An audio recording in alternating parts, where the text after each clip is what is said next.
Assalamualaikum warahmatullahi wabarakatuh.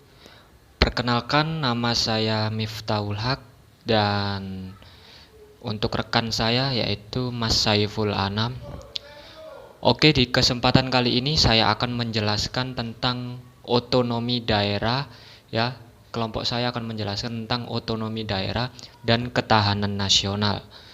Oke, di sini ya untuk saya sendiri Miftahul Haq dan Saiful Anam ya untuk rekan saya.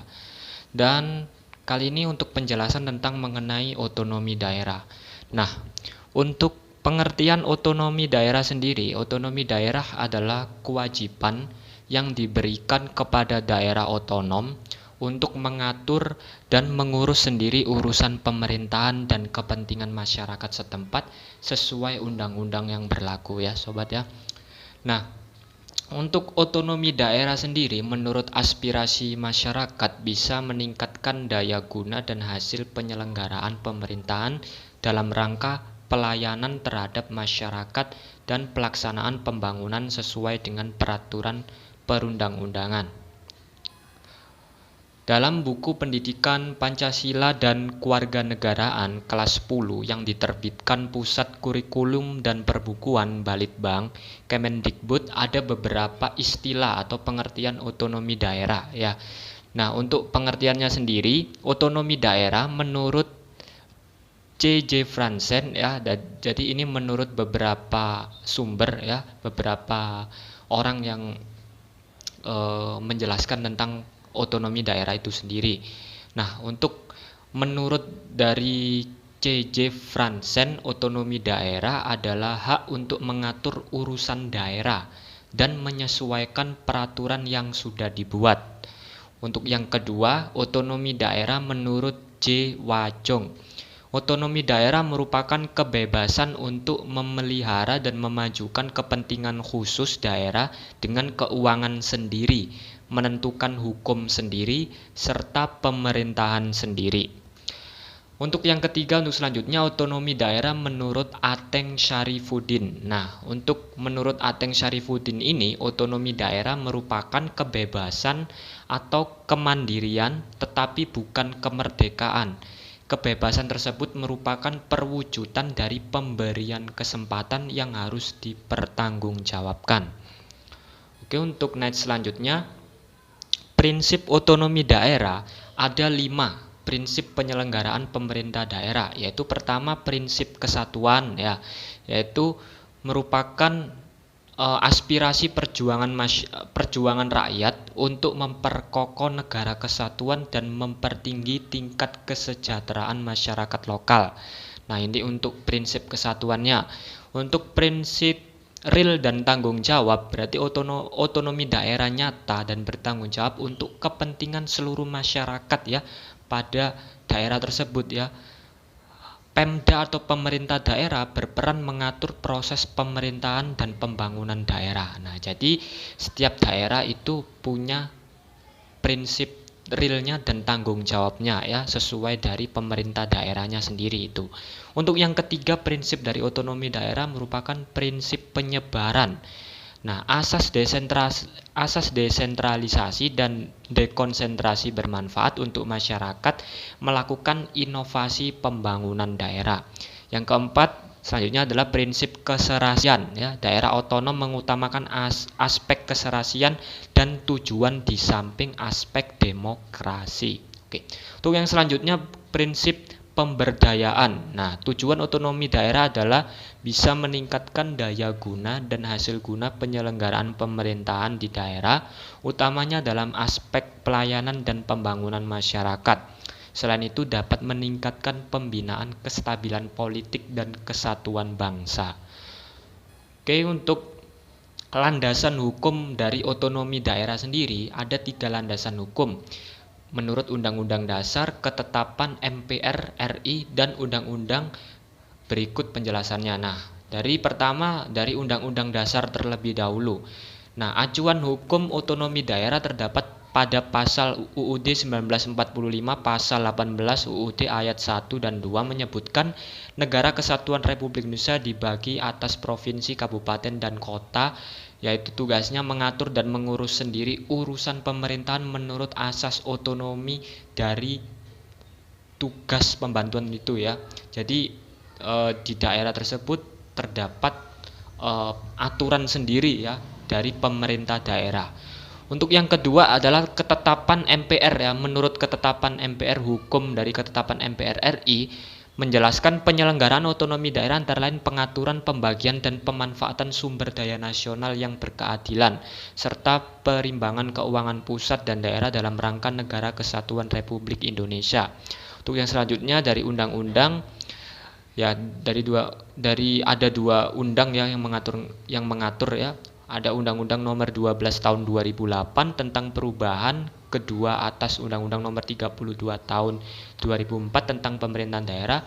Pada prinsipnya penyelenggaraan pemerintah daerah mengutamakan pelaksanaan asas desentralisasi dalam Undang-Undang Nomor 12 Tahun 2008 adalah mendorong pemberdayaan masyarakat, menumbuhkan prakarsa dan kreativitas, meningkatkan peran masyarakat, serta mengembangkan peran dan fungsi DPRD.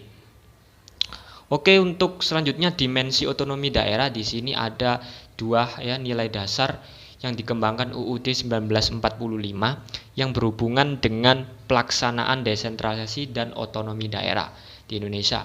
Pertama, nilai unitaris, yang kedua nilai dasar desentralisasi teritorial. Nah, ini maksudnya nomor satu, dimensi ini diwujudkan dalam pandangan bahwa Indonesia tidak mempunyai kesatuan pemerintahan lain di dalamnya yang bersifat negara. Kedaulatan melekat pada rakyat, bangsa, dan NKRI tidak terbagi menjadi kesatuan-kesatuan pemerintah. Jadi ini maksudnya menyambung ya nilai unitaris. Kedua adalah nilai dasar desentralisasi teritorial.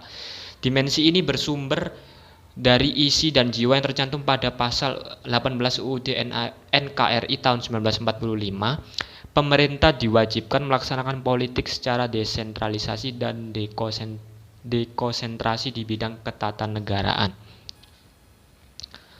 Oke, untuk selanjutnya dari ketahanan nasional bisa dijelaskan oleh rekan saya yaitu Mas Saiful Anam. Nah, untuk penjelasan tentang selengkapnya ya mengenai ketahanan nasional. Oke. Baik, terima kasih atas waktunya. Di sini saya akan melanjutkan presentasi dari Mas Miftah. Nah, sebelumnya Mas Miftah ini menjelaskan pengertian otonomi daerah. Di sini saya akan menjelaskan apa itu ketahanan nasional. Ketahanan nasional adalah kondisi dinamis suatu bangsa yang berisikan keuletan dan ketangguhan dalam menghadapi serta mengatasi segala bentuk ancaman, gangguan ataupun hambatan dari dalam maupun luar negeri. Ketahanan berbeda dengan pertahanan. Pertahanan merupakan upaya perkuatan ketahanan antara lain dengan membentuk angkatan bersenjata yang kuat, memelihara kedisiplinan nasional yang tinggi, dan sebagainya. Ketahanan nasional menjadi tanggung jawab seluruh masyarakat suatu negara. Ketahanan nasional harus dibina serta dikembangkan secara terus-menerus agar kehidupan masyarakat semakin terjamin. Di Indonesia, ancaman terhadap ketahanan nasional dapat datang dari manapun, bukan hanya dalam bentuk agresi militer, namun juga bisa berbentuk bencana alam, konflik antar etnis atau agama, penggunaan narkoba, dan lain sebagainya. Untuk itu, sangat penting memahami konsep ketahanan nasional. Sifat-sifat ketahanan nasional. Berikut ini merupakan sifat-sifat ketahanan nasional antara lain: mandiri, artinya ketahanan nasional bersifat percaya pada kemampuan dan kekuatan sendiri dengan keuletan dan ketangguhan yang mengandung prinsip tidak mudah menyerah serta bertumpu pada identitas, integritas, dan kepribadian bangsa. Kemandirian ini merupakan prasyarat untuk menjalin kerjasama yang saling menguntungkan dalam perkembangan global. Dinamis, artinya ketahanan nasional tidaklah tetap, melainkan dapat meningkat ataupun menurun bergantung pada situasi dan kondisi bangsa dan negara, serta kondisi lingkungan strategisnya. Hal ini sesuai dengan hakikat dan pengertian bahwa segala sesuatu di dunia ini senantiasa berubah. Oleh sebab itu, upaya peningkatan ketahanan nasional harus senantiasa diorientasikan ke masa depan dan dinamikanya diarahkan untuk pencapaian kondisi kehidupan nasional yang lebih baik. Manunggal, Artinya, ketahanan nasional memiliki sifat integratif yang diartikan terwujudnya kesatuan dan perpaduan yang seimbang, serasi, dan selaras di antara seluruh aspek kehidupan bermasyarakat, berbangsa, dan bernegara. Selanjutnya wibawa. Artinya, ketahanan nasional sebagai hasil pandangan yang bersifat manunggal dapat mewujudkan kewibawaan nasional yang akan diperhitungkan oleh pihak lain, sehingga dapat menjadi daya tangkal suatu negara. Semakin tinggi daya tangkal suatu negara, semakin besar pula kewibawaannya. Dan terakhir, konsultasi dan kerjasama. Artinya, ketahanan nasional Indonesia tidak mengutamakan sikap konfrontatif dan antagonis, tidak mengandalkan kekuasaan dan kekuatan fisik semata, tetapi lebih pada sifat konsultatif dan kerjasama serta saling menghargai dengan mengandalkan pada kekuatan moral dan kepribadian bangsa. Fungsi ketahanan nasional. Daya tangkal dalam kedudukannya sebagai konsepsi penangkalan ketahanan nasional Indonesia ditujukan untuk menangkal segala bentuk ancaman, gangguan, hambatan, dan tantangan terhadap identitas, integritas, eksistensi bangsa dan negara Indonesia dalam aspek ideologi, politik, ekonomi, sosial budaya, dan pertahanan keamanan. Yang kedua, pengarah bagi pengembangan potensi kekuatan bangsa dalam bidang ideologi, politik, ekonomi, sosial budaya, dan pertahanan keamanan sehingga tercapai kesejahteraan rakyat. Dan yang terakhir, pengarah dalam menyatukan pola pikir, pola tindak, dan cara kerja yang dibuat pemerintah yang memuat kebijakan dan strategi pembangunan dalam setiap sektor untuk mencapai tujuan nasional mewujudkan masyarakat adil dan makmur. Tujuan ketahanan nasional. Dalam hal ini, ketahanan nasional diperlukan dalam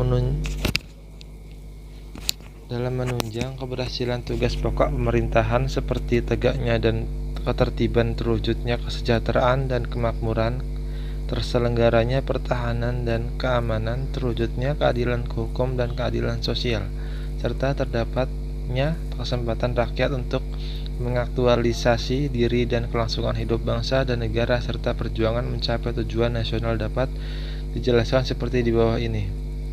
Pertama, ketangguhan. Tangguhan adalah kekuatan yang menyebabkan seseorang atau sesuatu dapat bertahan, kuat menderita atau dapat menanggulangi beban yang dipikulnya. Keuletan. Keuletan adalah usaha secara giat dengan kemampuan yang keras dalam menggunakan kemampuan tersebut di atas untuk mencapai tujuan. Ketiga, identitas, yaitu ciri khas suatu bangsa atau negara dilihat secara keseluruhan. Negara dilihat dalam pengertian sebagai suatu organisasi masyarakat yang dibatasi oleh wilayah dengan penduduk, sejarah, pemerintah, dan tujuan nasional serta dengan peran internasionalnya. Yang keempat, integritas. Integritas adalah kesatuan menyeluruh dalam kehidupan nasional suatu bangsa baik unsur sosial maupun alamiah, baik bersifat potensial maupun fungsional. Yang kelima, ancaman, yaitu dimaksud di sini adalah hal atau usaha yang bersifat mengubah atau merombak kebijaksanaan, dan usaha ini dilakukan secara konseptual, kriminal, dan politis. Dan yang terakhir, hambatan dan gangguan, adalah hal atau usaha yang berasal dari luar dan dari diri sendiri yang bersifat dan bertujuan melemahkan atau menghalangi secara tidak konsepsional. Sekian, terima kasih. Terima kasih atas perhatiannya. Terima kasih juga untuk rekan saya yang telah memberikan kepercayaan kepada saya, yaitu Mas Miftahul Haq, yang telah memberikan saya dukungan. Terima kasih. Assalamualaikum warahmatullahi wabarakatuh.